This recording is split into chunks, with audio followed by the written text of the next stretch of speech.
This muskie trip to western Minnesota for ESOX expert Pete Maina and professional guides Dustin, Carlson, and super Dave Williamson has so far been a classic breakdown of how to start from the ground up on piecing together a muskie bite from scratch.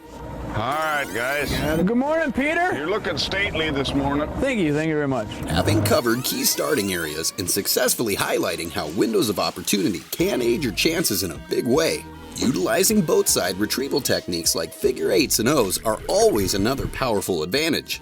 But even those with the most practiced retrieves can never fully avoid the sting of a not-so-stung muskie. Got her!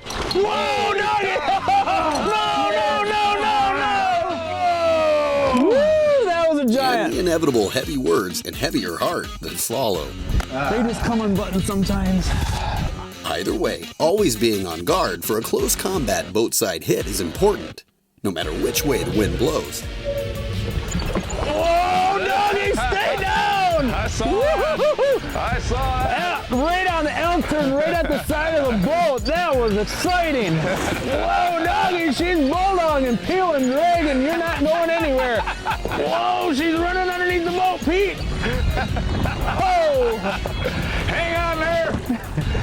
that was an awesome strike. Yeah, she wanted it.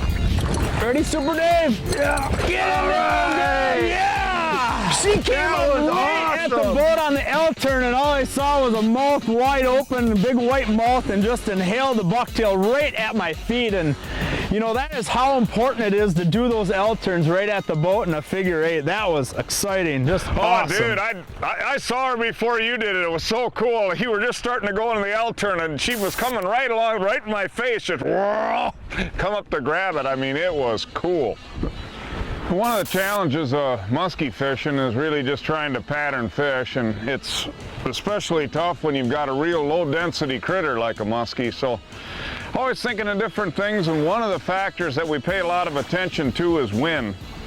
Now, it's been common knowledge for quite a while that you kind of want to fish the windy side of the lake, and to a certain extent that you could say that's a good idea all the time, but I always kind of like to think about it in terms of how long it's been blowing in the same direction. I'm much more excited about it when it's been blowing the same direction for a couple of days. Move that whole system, starting with the plankton and the minnows and everything. A lot of times it will actually, after a while, start to stack up bait fish, and you're always looking for the food. The more it's hitting perpendicular to the break, the more I like that situation. And then also if it's hitting a point directly, any distinct points, or also any distinct inside turns, if that wind's been funneling in there for a long time, that's a really good way to look for fish. Pay attention to that and look for other spots on the lake just like that.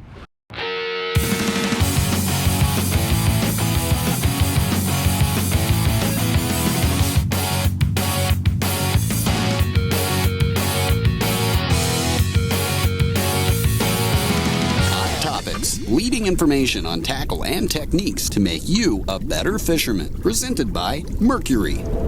When I switch at my engines, I like to run the best in my boat. I think a lot of people would assume I'd pick my 300 Verado. You know, it's really, really fast. It's got great acceleration for out in the big waves. It's just flat out fun to run. But to tell you the truth, the engine I like the best is my 9.9 kicker. And the reason that I like it so much is because when I'm using it, I'm fishing. Now, the beauty of this 9.9 kicker is that it's a 4-stroke, and I think that's real important for your kicker because it's got no smoke, it's not burning any oil, so that makes it more comfortable, but yet it runs very, very smooth and very, very quietly so that you're not spooking the fish. Now, this particular kicker, the Pro Kicker, has some features on it that make it really, really convenient for fishing. For example, when I pull up to a spot, I simply use the trim and tilt in it to put the engine down quickly. It's got an electric start on it, so I don't have to be pulling a cord. And then what I really like is this handle. Not only does it control the throttle, but it actually has got shift right on it too. I prefer to use this tiller one so that I can more quickly run this boat, steering it, for example, on contours and things like that. When you're ready to leave, It's also got some features that are nice. It's got a strapping system in here that does a couple of things for you. First of all, when you're trimming up the engine, it actually self-centers that engine so that it's sitting on the bracket real securely. Plus, as it comes up, those straps come tight and that locks it into position. So when I'm running across rough water, this engine is just sitting back there, stable as heck, not getting itself all beat up. So a kicker is great for walleye fishing. It runs the speeds you need to fish any kind of trolling that you want. With the Pro Kicker, you got a lot of features in it to make it a lot nicer to be out fishing.